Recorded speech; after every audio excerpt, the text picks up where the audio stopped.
Assalamualaikum warahmatullahi wabarakatuh. Hari ini kita akan memasuki materi baru, yaitu pemasaran produk pengolahan makanan awetan dari bahan nabati. Kalau kalian sebelumnya sudah membuat produk, kemudian menghitung hingga menentukan harga jualnya, nah sekarang selanjutnya adalah bagaimana cara pemasaran produknya. Nah, di sini nanti akan saya jelaskan pemasaran secara langsung.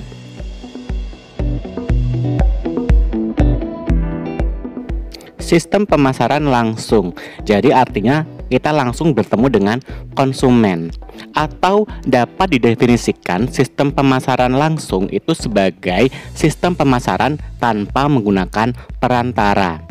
Jadi tanpa melalui pihak kedua, dari produsen langsung ke konsumennya. Jadi penjualannya bisa menggunakan outlet sendiri atau toko sendiri dengan sistem penjajakan langsung pada konsumen. Jadi punya tempat sendiri sehingga bisa berkomunikasi langsung dengan konsumennya.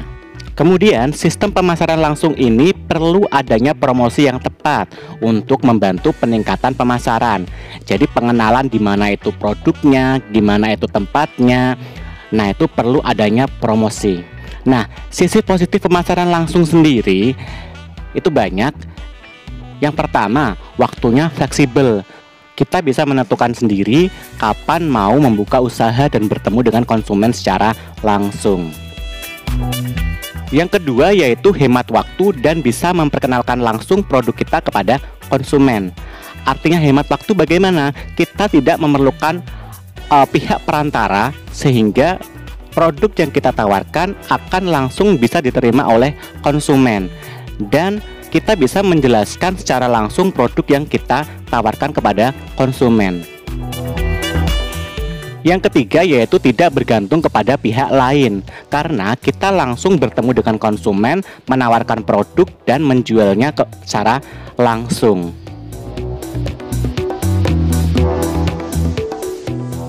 Nah, sistem pemasaran secara langsung alangkah baiknya kita punya strategi dalam menerapkannya agar bisa berjalan dengan baik. Nah, kita mulai dulu dengan mengenalkan produk kepada teman-teman dekat, teman sekolah, tetangga, atau teman bermain.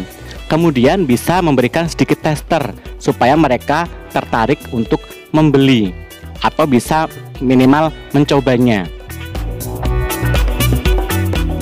Selanjutnya, ketika mereka sudah mulai menerima dan kita sudah punya banyak penggemar, kita bisa merambah ke pasar baru dengan menitipkan di warung, di toko, atau di kantin sekolah. Nah, selanjutnya kita bisa memanfaatkan teknologi seperti internet dan sosial media. Dan tidak lupa kita gunakan penjualan secara kreatif dengan memanfaatkan momen-momen tertentu seperti fenomena pasar kaget atau momen tertentu seperti Car Free Day. Nah, untuk pemasaran secara langsung kita bisa menerapkan strategi pemasaran 4P, yaitu P yang pertama produk, P yang kedua adalah price, P yang ketiga yaitu place, P yang keempat yaitu promotion. Nah, 4P produk, harga, tempat, dan promosi. Nanti akan saya jelaskan satu persatu. P yang pertama yaitu produk. Produknya sendiri, apa yang kita jual. Nah, produk bisa didefinisikan sebagai setiap apa saja yang bisa ditawarkan di pasaran untuk mendapatkan perhatian, permintaan, pemakaian, atau konsumsi yang dapat memenuhi keinginan atau kebutuhan konsumen. Kemudian, produk bisa berupa kombinasi barang dan jasa yang ditawarkan perusahaan kepada pasar sasaran. Jadi tidak hanya barangnya saja. Produk tidak hanya meliputi unit fisiknya saja, tetapi termasuk kemasan, garansi, merek, dan pelayanan purna jual. Kemudian P yang kedua yaitu price atau harga. Pasti sudah kalian hitung kan kemarin pas merancang bagaimana cara menentukan harga. Nah, setelah produk diproduksi dan siap dipasarkan, maka sebuah usaha akan menentukan harga dari produk tersebut dengan mempertimbangkan harga pokok produksinya.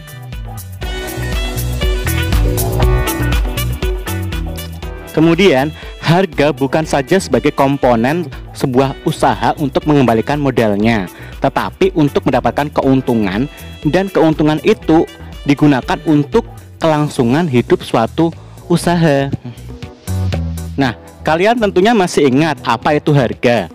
Harga bisa didefinisikan sebagai apa yang harus diberikan oleh pembeli untuk mendapatkan suatu produk yang kita jual. Berapa uang yang mereka keluarkan agar produk itu bisa dinikmati.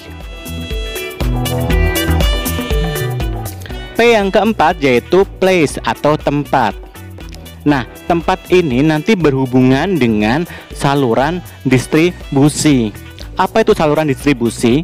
Saluran distribusi ini bisa didefinisikan sebagai saluran yang digunakan oleh produsen untuk menyalurkan produk dari produsen ke konsumen atau industri pemakai, bisa secara langsung atau melalui perantara.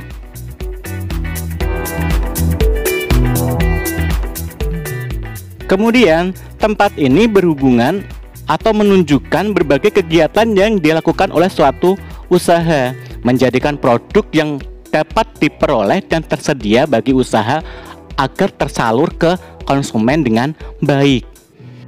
Jadi kita harus bisa memilih tempat yang strategis.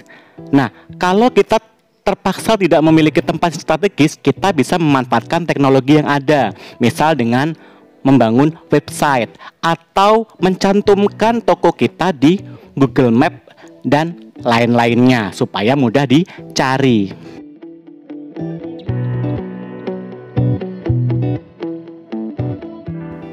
P yang keempat yaitu promotion atau promosi.